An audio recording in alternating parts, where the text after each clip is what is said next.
Welcome to Game 12 of the 2013 Greendale Panther football season. Tonight things get even more interesting as the number 1 seeded Greendale Panthers will be hosting a well-known powerhouse from the north in the number 2 seeded Plymouth Panthers.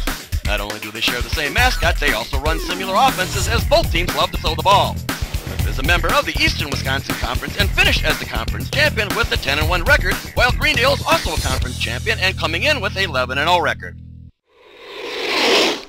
Greendale won the toss and elected to receive first to start the game. After the return, quarterback Josh Ringelberg would lead his offense out into the field and start from their 32. There wasn't much of a win, so passing should be a problem with either team tonight. Greendale seemed to start out with their running attack as they mixed up quite a variety of plays. Apparently, the Greendale coaching staff saw something as it appeared that the best option at the time was to use Ringelberg, who sliced and diced his way up the field. They soon found themselves on the 1-yard line looking at a 2nd and goal. On the next play, they lined up running back Frankie Rakowski in a wildcat formation behind the center. On the snap, the ball would get away from Rakowski, who had no choice but to fall on it, but not before losing 14 yards on the play. Ringelberg would try one more pass into the end zone, which was broken up, so they would be forced to line up for a 33-yard bugle attempt. Rakowski, who also does the kicking, just missed wide to the left, so Greendale ended up walking away with nothing after the first drive of the game. It was now Plymouth's turn on offense as they would start from their 20. Right off the bat, they went with a halfback option trick play that worked as they picked up 42 yards on the play.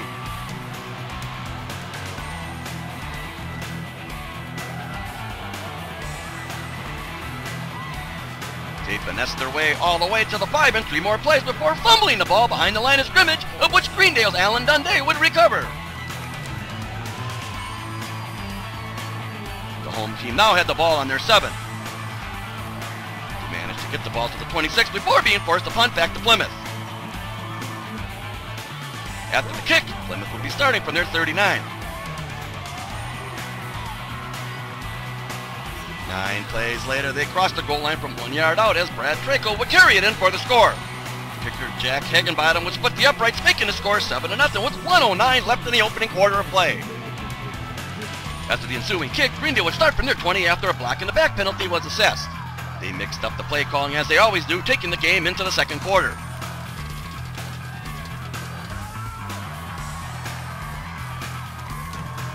On the 11th play, Rakowski would take a pitch around the left side and score from 2 yards out. He then made the kick, tying the score up at 7s with 9:20 left in the second quarter. After the kick, Plymouth would end up starting from their 20. On their 3rd play, they would get called for a defensive pass interference penalty, which really backed them up, so they eventually were forced to punt from their 22. After the kick, Greendale would take over on their 47. On the very first play, Ringelberg dropped back and saw his most lethal weapon in Mitchell Breeze screaming down the left sideline and hooked him up for a 57-yard scoring strike. Rakowski made the kick and Greendale now jumped into the lead by a score of 14-7 with 6:07 left in the first half. The Plymouth Panthers will now start their next drive from the 22 after the kick. This time Greendale's defense forcing the punt, going 3 and out. After a really nice punt, the hometown boys would begin from their 14.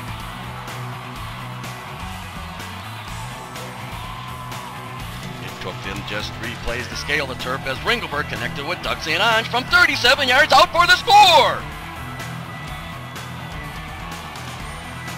The point after try was good, and just like that, Greendale scored 21 unanswered points, making the score 21-7 with 3:31 still left in the half. This time the visiting Panthers would have to start from their 26.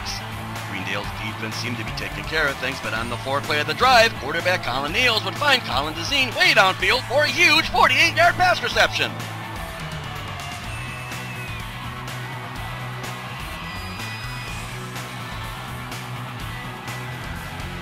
3 plays later, Neals noticed Dominic Puccini wide open in the back of the end zone for an 8-yard scoring strike. First point after try was no good, but there was a roughing the kicker penalty, so they tried another one, which was good, making the score 21-14 with 15 seconds left in the first half. Greendale would get the ball back and take a knee to end the first half of play. Plymouth would get the ball to start the second half and would start from their 19. It was real obvious at this point in the game that the visiting Panthers wanted to keep the game close by keeping the ball out of Greendale's hands.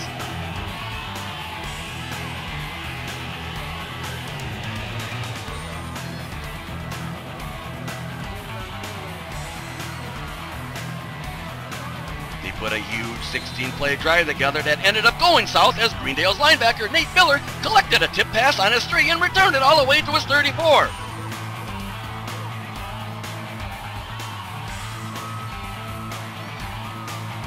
With momentum switching like turning on a light, Greendale now had the ball. On the very first play, Ringelberg took the ball and made a nifty little run, but he would fumble, which was scooped up by Plymouth on a gimme bounce and returned all the way to the Greendale's 4. On the very first play, Plymouth crossed the goal line as Draco would do the honors. The point after try would be blocked, making it score 21-20 in favor of Greendale with 3:43 left in the third quarter.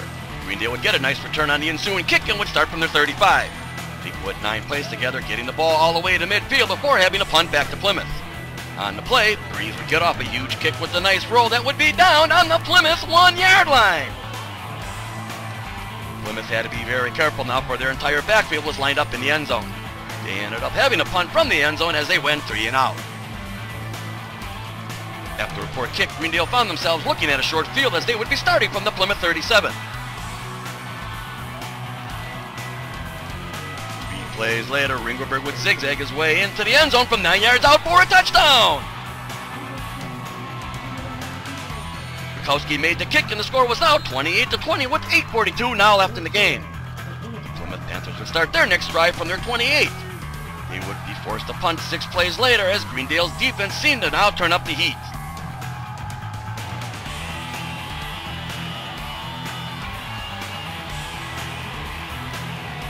After the punt, Greendale found themselves starting on their 47. It was at this point that Ringelberg seemed to take control as he started gouging Plymouth's defense with these incredible runs that could only make you shake your head. 5 plays later, he took it in himself from 9 yards out for his 2nd consecutive touchdown. The kick would be good, and Greendale now seemed to be pulling away by a score of 35-20 with 3:49 left in the game.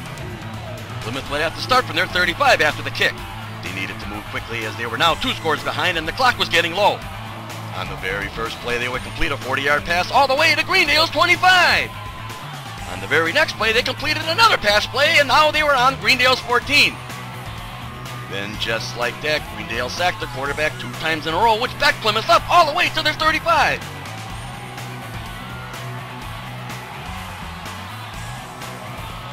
On the next play, it looked like Greendale intercepted the ball, but they could not hold on to it, making it 4th and 30 from the 34. You would have thought that Greendale was now in the driver's seat, but that wasn't the case as Niels would drop back and throw the ball down the middle of the field, of which Zach Kane somehow caught the ball between 2 defenders at the 1-yard line. On the very next play, Niels would take it in himself for the score. The point after try was good, making the score 35-27 with 2:16 left in the game. Everyone knew an onside kick was coming because Plymouth needed to get the ball back right away. Greendale's Nate Miller would make the clean recovery, so it would be the Panthers' ball on their 47. On the second play from scrimmage, Ringelberg would shake loose up the middle behind 2 huge blocks from Darren Chapman and Ty Ramirez for a game-busting 47-yard run for his 3rd consecutive rushing touchdown in the game. Bukowski would hit the pipe, so the kick was no good, making the score 41-27 with only 1:12 left in the game. Plymouth knew that they needed a miracle as they would be starting from their 24. They did manage to get the ball all the way to the Panther 40 in 8 plays before the clock ended up running out to end the game and their season. The final score would be Greendale 41, Plymouth 27. If you are a Greendale fan, this by far was one of the best games of the year. It was full of ups and downs that just tested your overall general health. It was also very obvious why Plymouth was there as they showed up with a lot of talented players that could all make plays. This was the most points that they allowed in defense all year, which is the reason why they are the conference champs and were seeded number 2 in the bracket. Plymouth finished the game with 392 yards of total offense, of which 296 of them came through the air. Greendale, on the other hand, finished tonight with 472 yards on offense, of which 310 of them came on the ground. The X factor in the game had to be Ringelberg with his 182 yards of rushing, as he was just able to use his athletic ability to shake loose for each of those yards gained. In the end, Greendale just made a few more big plays that won the game. Greendale will now advance to the semifinal game for the right to go to Madison. They will be playing a very dangerous Appleton Xavier team who happens to have the state's leading quarterback in Matt Barris. He has set new state records with 3,743 passing yards and 48 touchdowns for a single season. Needless to say, Greendale's Josh Ringelberg is right behind him with 2,665 yards and 38 passing touchdowns. If you you like passing, then you'll want to head to Slinger High School, for I'm pretty sure you'll see a few balls in the air. That game is scheduled to start at 7 o'clock. Hope to see you all there. So long!